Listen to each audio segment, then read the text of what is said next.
जीवन में कभी अंधकार नहीं आता। क्या आपने कभी महसूस किया है कि जीवन में सब कुछ सही होते हुए भी मन में एक अजीब सी बेचैनी रहती है? कभी सफलता मिलने के बाद भी संतोष नहीं मिलता, कभी धन होते हुए भी शांति दूर रहती है। ऐसा क्यों होता है? इसका उत्तर हमारे पुराणों में छिपा है। मनुष्य का असली सुख धन में नहीं बल्कि धर्म में है। जब तक हृदय में भगवान का वास नहीं होता तब तक चाहे कितना भी धन हो, मन को शांति नहीं मिलती। आज का यह पावन सोमवार केवल एक साधारण दिन नहीं है, ये वह पवित्र क्षण है जब महाकाल स्वयं अपने भक्तों के दुखों को सुनते हैं और उन्हें मुक्ति का मार्ग दिखाते हैं। सोमवार का दिन भगवान शिव को अत्यंत प्रिय है। इसी दिन उन्होंने समुद्र मंथन के समय विषपान किया था। इसी दिन उन्होंने माता पार्वती से विवाह किया था। इसी दिन उन्होंने त्रिपुरासुर का वध किया था। यह दिन भगवान शिव की असीम कृपा का दिन है। पुराणों में कहा गया है कि सोमवार के दिन सच्चे मन से सुनी गई कथा मनुष्य के सभी पापों को धो देती है और जीवन को नई दिशा प्रदान करती है। ये कथा केवल शब्दों का संग्रह नहीं है, बल्कि एक दिव्य ऊर्जा है जो सुनने वाले के हृदय में प्रवेश करती है और उसके जीवन को बदल देती है। जिस घर में नियमित रूप से सोमवार की कथा होती है, वहां लक्ष्मी का वास होता है। वहां रोग और शोक नहीं आते, वहां हमेशा सुख, शांति और समृद्धि बनी रहती है। आज की ये कथा केवल एक कहानी नहीं है, ये आत्मा की उस यात्रा का वर्णन है जो अहंकार से विनम्रता की ओर, अंधकार से प्रकाश की ओर और अज्ञान से ज्ञान की ओर जाती है। ये कथा हर उस इंसान के लिए है जो जीवन में सच्ची शांति खोज रहा है, हर उस इंसान के लिए जो अपने अहंकार से पीड़ित है, हर उस इंसान के लिए जो भगवान की कृपा पाना चाहता है। इसलिए अपने हृदय में भोलेनाथ का ध्यान करें और इस पावन सोमवार व्रत की कथा को पूर्ण श्रद्धा के साथ सुनना प्रारंभ करें। अपने सभी विचारों को एक तरफ रख दें, केवल भगवान शिव का ध्यान करें और इस कथा में डूब जाएं। जैसे गंगा के पवित्र जल में डुबकी लगाने से शरीर शुद्ध हो जाता है, वैसे ही इस कथा को सुनने से मन और आत्मा शुद्ध हो जाती है। ये कहानी है कि अगर आप भी अपने जीवन में सच्ची शांति और आध्यात्मिक उन्नति चाहते हैं तो इस कथा को अंत तक अवश्य सुनें। इस कथा को सुनने से मन की सारी अशांति दूर हो जाती है और जीवन में दिव्य प्रकाश का संचार। राधा राधा राधा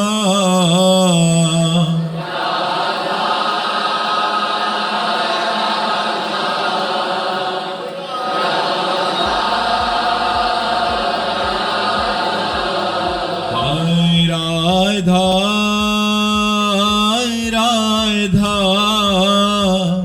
राधा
राधा राधा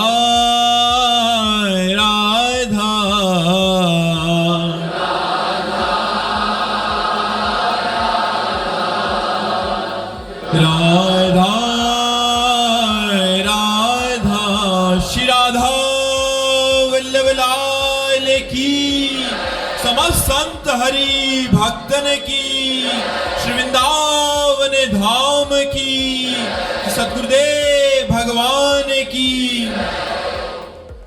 राधिका शरण दास जी, राधे राधे महाराज जी। महाराज जी, भगवत कृपा तथा श्री सदगुरुदेव भगवान की करुणा कृपा से सभी जिज्ञासाओं का समाधान हो रहा है महाराज जी। महाराज जी, एक छोटा सा प्रश्न है कि प्राय सभी संत महापुरुषों के जीवन में ये देखा जाता है कि उनका कोई भी प्रारब्ध शेष नहीं था, किंतु उन्हें अनेक लोगों के द्वारा कष्ट दिया गया। क्रियामान करने वाले व्यक्ति को आगे पीछे उस कर्म को भोगना ही पड़ेगा, किंतु उन संत ने अपने किस प्रारब्ध का फल भोगना? या रास रघुनाथ कर बेग न जाने कोई, जो जाने रघुपति कृपा सपने मोह न होए। सिद्ध पुरुष और भगवान में कोई अंतर नहीं है। ब्रह्मविद ब्रह्मयो भवति, तो फिर भगवान स्वयं लीला करके अवतार लेकर दिखाया कि 14 वर्ष का वनवास रूपी भयानक कष्ट सहना, जानकी जी का वियोग होना, जानकी जी को अशोक वाटिका में विरहाग्नि में चलना, कितना उनको ताप है भगवान से दूर रहने का। कृष्णावतार में गोपी जनों से लेकर द्वारिका लीला तक आप देख लीजिए भगवान की लीला। अंतिम पधार रहे तो उनके चरणों में बाण मारा जा रहा है। तो भगवान की लीला जैसे, ऐसे सिद्ध पुरुषों की लीला। सिद्ध पुरुषों के प्रारब्ध नहीं होते, उनके तीनों कर्म भस्म हो जाते हैं, संचित, क्रियमाण और प्रारब्ध, क्योंकि शरीर भाव से ऊपर उठे होते हैं महापुरुष। हाँ, जब नहीं समझ में आता तब कह देते हैं कि प्रारब्ध भोग तो भोगना पड़ता है बड़े बड़े महापुरुषों को। तो जो भगवान को प्राप्त हो गए उनका कोई भी शेष कर्म नहीं बचता, न प्रारब्ध न क्रियमाण। बड़े बड़े सिद्ध महापुरुषों को बहुत कष्ट वाली लीलाएं देखी गई जिसमें हमारी मति काम नहीं करती। जहां लिखा है एक बार राम कहे तो सारे पाप नष्ट हो जाते हैं, वो परम पवित्र हो जाता है। एक बार कृष्ण कहे, एक बार राधा कहे, एक बार परमात्मा का स्मरण करे, वहां जो रात दिन परमात्मा के स्मरण में है, और इतना भयानक कष्ट, चाहे आप बड़े महापुरुषों को किसी को देखो, पूज्यपाद सिउड़िया बाबा जी महाराज निरंतर ब्रह्माकार वृत्ति, मूर्तिमान ब्रह्म, चलते फिरते अगर ब्रह्म के दर्शन तो पूज्यपाद उड़िया बाबा थे। लेकिन अंतिम लीला बहुत शरीर रुग्ण रहना, बहुत कष्ट रहना, फिर भी उसमें वो शांत भाव से पद्मासन में बैठे हैं। इधर आनंद ब्रह्मचारी भागवती कथा श्री प्रभुदत्त ब्रह्मचारी जी वाली पढ़ रहे हैं, इधर एक आता है और वो कहता है मैं चवर करूंगा, मना कर देते हैं निज सेवक लोग, नहीं, बस वो जाता है और गड़ासा उठा के लाता है, और ऐसे महापुरुष के ऊपर 6 गड़ासे, ऐसे 6-6 इंच गड़ासा घुस जाता, फव्वारे खून के निकल पड़ते हैं। ओम प्रणव का उच्चारण करते हुए शरीर पूर्ण कर देते हैं। सेनपुर में बाबा गुरु श्री मग्नानंद सरस्वती जी, एक संत आए, मना कि आप यहां नहीं रह सकते क्योंकि आप गांजा पीते हैं। बाबा सरकार ने कहा नहीं, रहने दो इनको, तो उनकी आज्ञा को कोई टाला नहीं। एक दिन वो गांजा पीने वाले संत कुल्हाड़ रखते थे, बाबा सरकार के पास आए, मग्नानंद सरस्वती, सेनपुर, फतेहपुर जिला। उन्होंने कहा कि बाबा तुम्हारी यश कीर्ति देखकर मुझे ऐसी जलन होती कि मैं कुल्हाड़ से तुम्हें काट डालूं। सर फिरा तो बाबा ने कहा भगवान की अगर ऐसी इच्छा है तो आप कर डालो। ये एकांत में उससे बात हुई। 20-50 शिष्य थे, सबको बुलाया और कहा कौन कौन हमारे साथ चलना चाहता है। तो सब बोले कि प्रभु मैं आपके साथ चलना चाहता हूं। क्यों, चलने की तैयारी कर रहे हो क्या? नहीं, ऐसे पूछ रहा हूं कौन कौन सा। अच्छा तुम तो चलोगे नहीं साथ? शिवानंद स्वामी को कहा तुम्हें पूरा आश्रम संभालना है और संतों को संभालना है, और जो जो चलना चाहता हो अपनी हिम्मत बना लो हमारे साथ चलने के लिए। बोले ठीक है। रात में 2 बजे वो लघु शंका के लिए उठते थे पद्मासन से, जे उठे बस वो जैसे कोई पागल आदमी ऐसे मार मार कुल्हाड़ के बाबा सरकार के 2500 कुल्हाड़ मारे और एहसास थी मात्र हो रहे शरीरा, ऐसा शरीर था।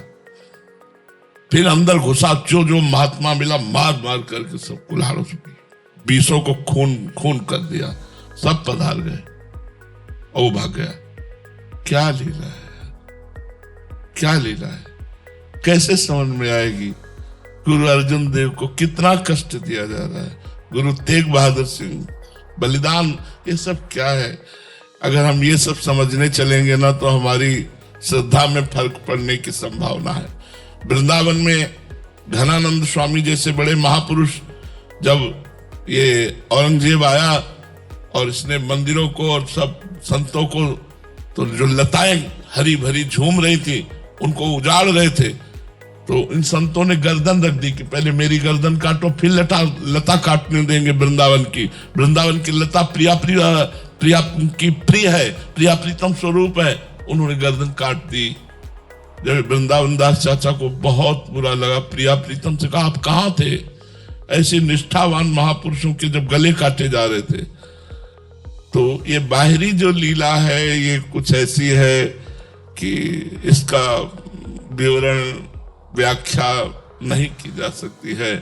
भगवान का क्या प्रारब्ध, वो लीला करते हैं, वो दिखाते हैं कि मनुष्य लोक में अगर हम भी आते हैं तो हमको भी विपत्तियां और कष्ट सहना पड़ता है। नहीं, भगवान का क्या प्रारब्ध, जो कालातीत है, त्रिगुणातीत है, द्वंद्वातीत है, उनका भी कोई प्रारब्ध होता है क्या?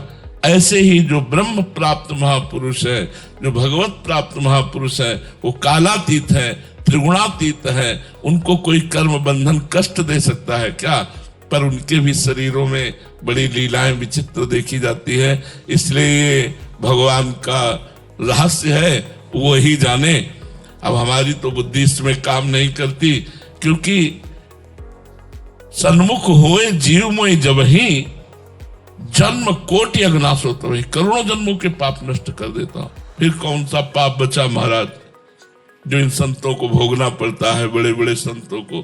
तो ये लीला है भगवान की। हम मानते हैं कि अपने संतों के साथ भगवान ये प्रतिकूलता रूपी लीला करके जगत को दिखाते हैं कि ऐसी भी परिस्थिति में हमारे भक्त की स्थिति क्या होती है, हमारे संत की स्थिति क्या होती है।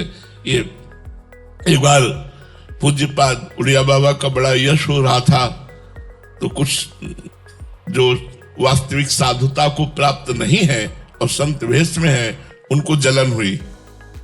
वैसे दूसरे की यश कीर्ति सुनकर खुशी होनी चाहिए, पर जिनके हृदय में द्वेष होता है, हृदय मलिन होता है, उनको जलन होती है प्रशंसा सुनकर।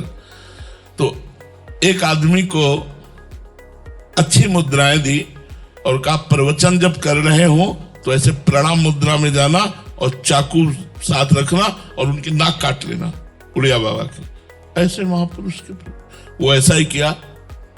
प्रवचन हो रहा था भरी सभा में, तो ऐसी मुद्रा में आया कि लोग समझे प्रणाम करने जा रहे हैं। बस तुरंत चाकू निकाली, मारी, तो इतने सतर्क वो सेवादार खड़े थे, तुरंत हाथ में पकड़ ले, लेकिन पकड़ते पकड़ते चावल भर चाकू नाक में धस गई थी। तुरंत उसको बाबा ने कहा नहीं, और उसको गले से ऐसे लगाया और अपनी गुफा में ले गए। कहा मीठा दूध करके लाओ, गरम गरम मीठा दूध पिलाया और बोले भैया हमसे कोई गलती हुई क्या कि आप मारने आए थे? वो रो पड़ा। बोले बाबा हम गरीब आदमी, हमें पैसे का लोभ दिया गया कि बस इतना तुम कर दो, इतना रुपया दे देंगे। तो बाबा कुछ रुपया मिल चुका है, कुछ मिलेगा, इस लोभ से हमने ऐसा किया। बाबा ने कहा इसको कुछ रुपए दो। कहाँ से आए भैया? तो उनका हाथरस से। बोले जाओ इसको हाथरस की गाड़ी में बैठा लो और मेरी शपथ है कोई इसे कुछ बोलेगा नहीं। ऐसे निर्मल संतों के साथ ऐसा व्यवहार कौन सा कर्म है भैया? जो ब्रह्म प्राप्त हो गए उनको कौन सा कर्म बांध? जो भगवत साक्षात्कार किए हुए संत हैं, जो भगवान के नाम में रात दिन लगे हुए, इतना कष्ट तो किसी पापी को भी नहीं देखा जाता जैसा महात्माओं को कष्ट दिया गया। आरे से चिरवा रहे हैं आराम आराम से, बीच में खड़े करके चांदनी चौक में आरे से चिरवा, ये क्या है? हमारी तो बुद्धि काम नहीं करती। बस इतनी बात समझ में आती है कि जो ही प्यारो करे सोई मोहि भावे, तेरा किया मीठा लागे। बस यही बात दोहरा सकते और तो कुछ नहीं बोल सकते।